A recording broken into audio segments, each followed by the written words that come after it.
Kristillisen elämän alku on siis toisten uskon varassa.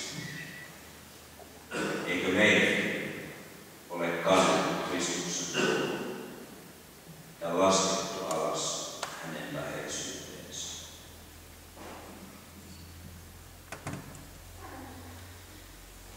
Elämässä on myöhemminkin tilanteita, joissa toisten usko kannattelee kristityn arkaa uskoa. Jokaisessa messussa pian saarnan jälkeen tunnustamme yhteisen uskon. Tänään laulamme. Uskoa tunnustettaessa yksittäisen kristityn usko lomittuu osaksi kristittyjen laajemman joukon yhteistä uskoa. Sukupolvet ennen meitä ja meidän jälkeen ilmaisivat Jumalan taipuuksen ja uskonsa, uskon tunnustuksen yhteisellä sanoilla. Näin tapahtuu tänäänkin, ei vain täällä Kauhavalla, vaan ympäri koko maailman. Yhteinen uskon tunnustus on kristitylle pysyvä apu ja tuki. Noita muutamia sanoja hän saa epävarmana tapailla ja kokea kuuluvansa kristittyjen joukkoon. Kun et siis tiedä, kuinka ilmaista uskoa, käytä näitä sanoja. Ne kertovat, millainen Jumala on ja mitä hän on tehnyt sinun puolestasi. Ja kun väsyt omassa uskossasi, etkä jaksa enää edes mitään sanoa, silloin vain kuuntele näitä sanoja.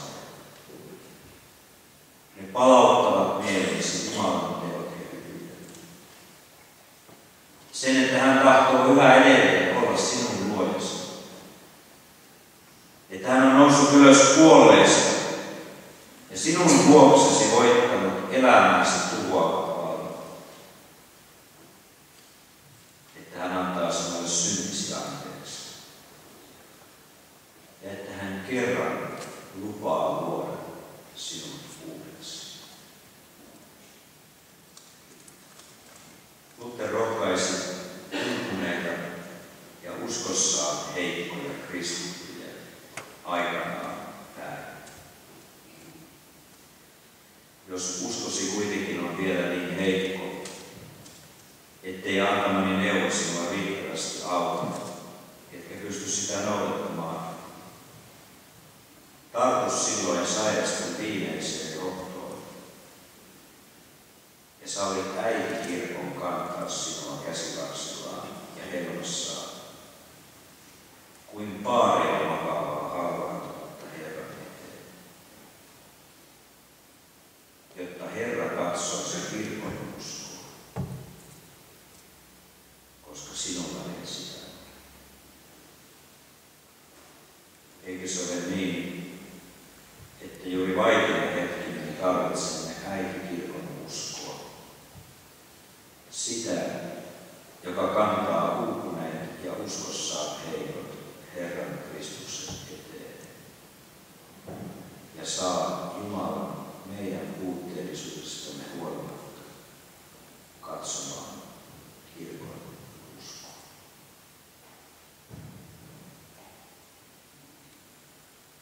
Toisten uskosta on kysymys myös silloin, kun puolestamme rukoillaan. Rukous on jokaiselle kristitylle kuuluva oikeus lähestyä pyhää Jumalaa. Rukous on myös tehtävä.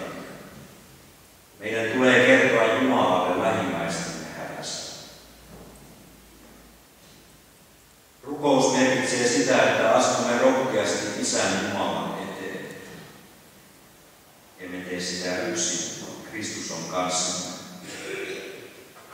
Hänen seurassaan voimme pelotta lähestyä Isää Jumalaa, vaikka olemmekin syntisiä.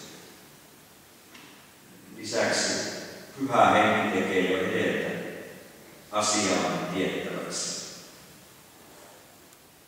Niinpä Isä Jumala ei ylläty, vaan kuuntelee.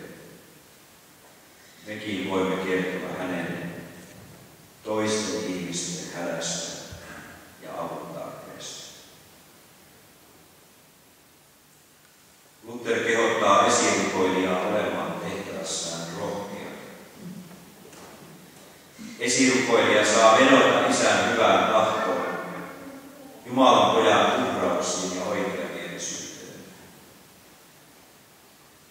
Kristitty voi jopa asettaa Kristuksen ja tältä lahjaksi saamansa vanhurskauden toisten ihmisten ja pyhän Jumalan väliin.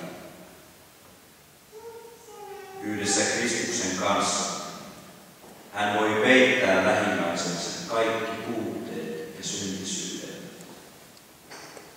ja vedota Isään, että hän katsoisi toisten pyhyyttä eikä tuon lähimmäisen syntiä ja että hän armahtaisi ja auttaisi hätään joutunutta.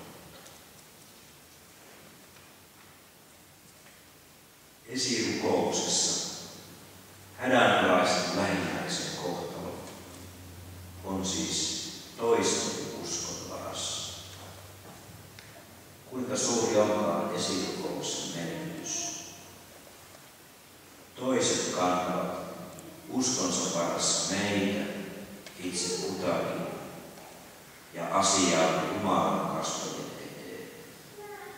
Vaativat häntä armahtamaan meitä.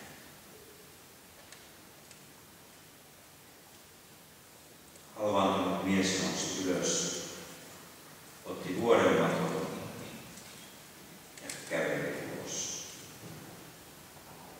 Hän oli parantunut. Toisten usko vaikutti enemmän kuin mitä hän saattoi odottaa. Hän sai myös syntinsä anteeksi. Tämän nähdessään monet ylistivät Jumalaa.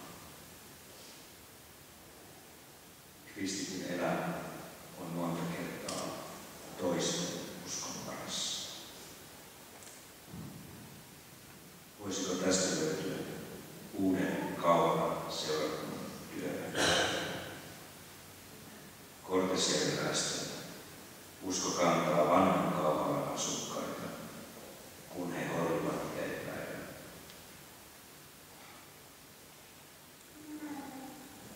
Ja kauan asukkaiden usko kantaa alaisen asukkaita, kun siellä ei jaksa. Ja alahärmäläiset rukoilevat ylihärmän asukkaiden puolesta, kun nämä eivät jaksa. Ja sitten ylihärmän asukkaat laittavat uskonsa Kortesianin asukkaiden suuntaan.